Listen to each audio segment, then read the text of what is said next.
America के राष्ट्रपति Donald Trump लंबे समय से ये दावा कर रहे थे कि वेनेजुएला की सरकार अंतर्राष्ट्रीय सुरक्षा के लिए खतरा बन रही थी, हमारे खिलाफ साजिश रच रही थी और ड्रग सप्लाई कर रही थी। नार्को आतंकवादी जो नेटवर्क है उसको ये समर्थन दे रही थी। यहाँ पर लोकतंत्र खत्म हो चुका है, मानवाधिकारों का उल्लंघन हो रहा है। कितनी सच्चाई है जानना बहुत ही आवश्यक है। ये कल सारे आरोप हमारे ऊपर ना लगा दे, इनका कोई भरोसा नहीं। सच में अपन फैक्ट चेक के साथ सारी डिटेल से डिस्कस करने वाले हैं। चलिए शुरू करते हैं।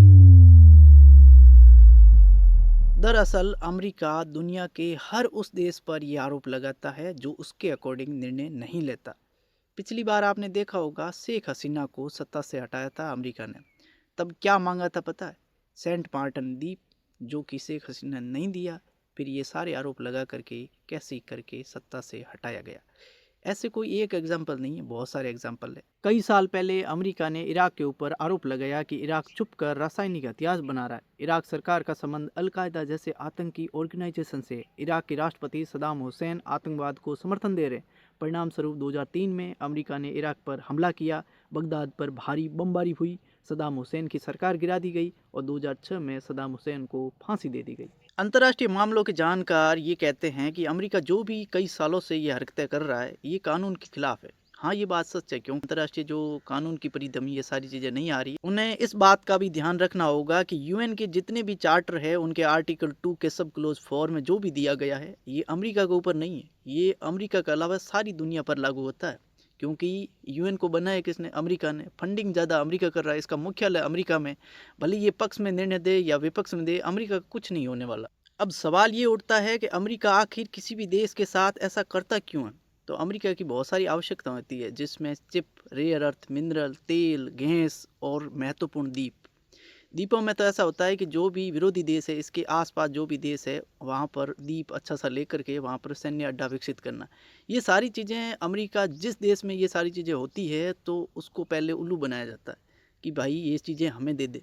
नहीं देता है तो वहाँ पर मानवाधिकारों का उल्लंघन, यहाँ पर प्रेस की स्वतंत्रता नहीं है, लोकतंत्र का हनन हो रहा है, ये सारी चीज़ें बोल करके तख्ता पलट करने का पूरा पूरा प्रयास किया जाता है। अब दिलचस्प बात ये है कि लंबे समय से अमेरिका भारत से क्यों झगड़ रहा है? भारत पर टैरिफ लगा रहा है, बहुत सारी चीज़ें मना कर रहा है, मतलब तेल मत खरीदो, बहुत सारी चीज़ों पर मतलब पाबंदी लगा रहा है। ये सारी चीज़ें क्यों कर रहा है?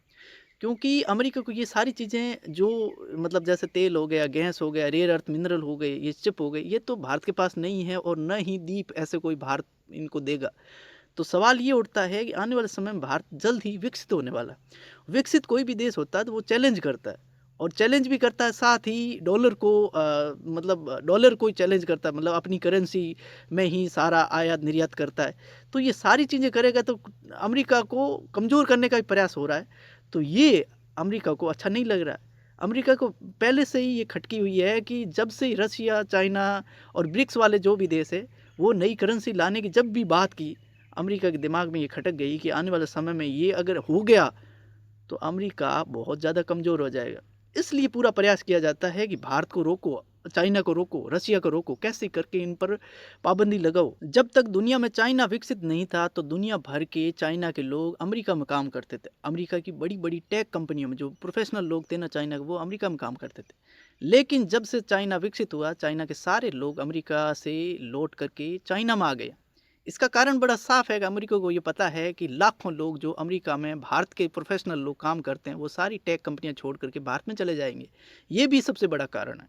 अब भारत को कमज़ोर करने के लिए अमेरिका ने बहुत बड़ा गेम खेला, पाकिस्तान के साथ हाथ मिलाया। पाकिस्तान बहुत सारे संशोधन हुए, आपको पता है। अब एक बहुत बड़ा संशोधन ये हुआ कि अब सारी पावर सरकार के हाथ में नहीं बल्कि सेना के हाथ में, सेना के एक व्यक्ति के हाथ में, जो आसिर मुनीर है उनके हाथ में। अब परमाणु बम गिराने की ताकत सिर्फ सरकार से अनुमति नहीं लेनी पड़ेगी, लेकिन एक व्यक्ति वो ही निर्णय लेगा, आसिर मुनीर।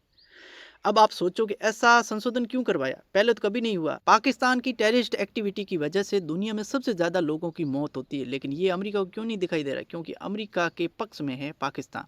अमेरिका जो बोलता है वैसा पाकिस्तान कर लेता है, इसलिए यहाँ की सारी टेररिस्ट एक्टिविटी दिखाई नहीं दे रही। लेकिन भारत इससे कितना परेशान है, कितना मतलब इसके बारे में लगातार मतलब बोल रहा है कि पूरी दुनिया को बता रहा है, लेकिन अमेरिका को ये नहीं दिख रहा। अमेरिका के जो पक्ष में नहीं होता है उसमें अमेरिका ऐसे ही बोल देता है कि यहाँ पर टेररिस्ट एक्टिविटी हो रही है, यहाँ पर ये हो रहा है, ऐसे तख्ता पलट कर देता है। लेकिन आसिर मुनी यहाँ पर ये पाकिस्तान का पूरा टेररिस्ट एक्टिविटी में ही पूरा अड्डा है, लेकिन यहाँ पर कभी नहीं बोलता है अमेरिका। इसलिए अपने हित होते हैं।